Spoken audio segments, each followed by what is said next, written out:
सिद्धिप्रदायकाय गुरु ब्रह्मा गुरु विष्णु गुरुदेव महेश्वर गुरु साक्षाತ್ ಪರಬ್ರಹ್ಮ ತಸ್ಮೈ ಶ್ರೀ ಗುರುವೇ ನಮಃ. ನಾನು ನಿಮ್ಮ ಪಂಡಿತ್ ಲೋಕನಾಥ್ ಭಟ್ ಮಾಡುತ್ತಿರುವಂತಹ ನಮಸ್ಕಾರಗಳು. ಈ ವಿಡಿಯೋದಲ್ಲಿ ನಾನು ಮೇ ತಿಂಗಳ ಕುಂಭರಾಶಿಯ ಭವಿಷ್ಯವನ್ನು ತಿಳಿಸ್ಕೊಡ್ತಾ ಇದ್ದೇನೆ. ಈ ವಿಡಿಯೋ ನಿಮಗೆ ಇಷ್ಟವಾದಲ್ಲಿ ಈ ವಿಡಿಯೋಗೆ ಲೈಕ್ ಕೊಟ್ಟು ನನ್ನ ಚಾನಲ್ ಆದ ರಾಯರ ಭವಿಷ್ಯಕ್ಕೆ ಸಬ್ಸ್ಕ್ರೈಬ್ ಮಾಡಿ.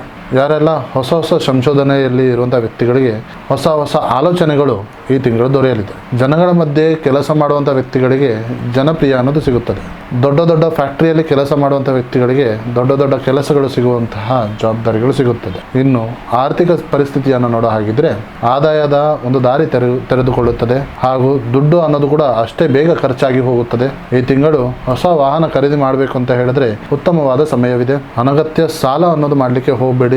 ನಿಯಮಿತವಾಗಿ ಖರ್ಚನ್ನು ಮಾಡಿ. ಇನ್ನು ವ್ಯವಹಾರದ ಬಗ್ಗೆ ನೋಡೋ ಹಾಗಿದ್ರೆ ಎಣ್ಣೆಯ ವ್ಯಾಪಾರ ಅಥವಾ ಪೆಟ್ರೋಲ್ ಬಂಕಿನಲ್ಲಿ ಕೆಲಸ ಮಾಡುವಂಥ ವಿಚಾರವಿದ್ದರೆ ಉತ್ತಮವಾದ ಅವಕಾಶವಿದೆ. ಹೊಸ ಡೀಲ್ಸ್ ಅನ್ನ ಸೈನ್ ಮಾಡೋದಕ್ಕೆ ತುಂಬ ಹುಷಾರಾಗಿ ಇರಬೇಕು. ಯಾರೆಲ್ಲ ನಂಬಲಿಕ್ಕೆ ಹೋಗಬೇಡಿ, ಲೆಕ್ಕಾಚಾರದಲ್ಲಿ ಪಕ್ಕ ಅನ್ನೋದು ಇರಬೇಕಾಗುತ್ತೆ. ಇನ್ನು ಆನ್ಲೈನ್ ಬಿಸ್ನೆಸ್ ಮಾಡೋರಿಗೆ ಹೊಸ ಒಂದು ದಾರಿ ಅನ್ನೋದು ಸಿಗುತ್ತದೆ. ಇನ್ನು ಪ್ರೀತಿ ಹಾಗೂ ಕುಟುಂಬದ ವಿಚಾರದ ಬಗ್ಗೆ ನೋಡೋ ಹಾಗಿದ್ರೆ ಮನೆಯಲ್ಲಿ ಇದ್ದಂತಹ ಸಣ್ಣ ಪುಟ್ಟ ಸಮಸ್ಯೆಗಳು ದೊಡ್ಡದು ಮಾಡಲಿಕ್ಕೆ ಹೋಗಬೇಡಿ. ಸಂಬಂಧಿಕರಿಗಿಂದ ಸಣ್ಣ ಪುಟ್ಟ ಕಿರಿಕಿರಿ ಆಗ್ಬೋದು, ಆದರೆ ಸುಮ್ಮನೆ ಇರೋದು ಒಳ್ಳೆಯದು. ಇನ್ನು ಪ್ರೇಮಿಗಳಿಗೆ ಈ ತಿಂಗಳು ಒಂದು ಸಾಮಾನ್ಯ ತಿಂಗಳು ಅಂತ ಹೇಳ್ಬೋದು. ಮಿಸ್ಅಂಡರ್ಸ್ಟ್ಯಾಂಡಿಂಗ್ ಆಗದೇ ಇರೋ ಥರ ನೋಡಿಕೊಳ್ಳಿ. ಸಂಗಾತಿಯ ಮಾತಿಗೆ ಬೆಲೆಯನ್ನು ಕೊಡಿ. ಇನ್ನು ಆರೋಗ್ಯದ ವಿಚಾರದ ಬಗ್ಗೆ ನೋಡೋ ಹಾಗಿದ್ರೆ ನಿಮಗೆ ಕಾಲು ನೋವು ಕಾಣಿಸ್ಬೋದು.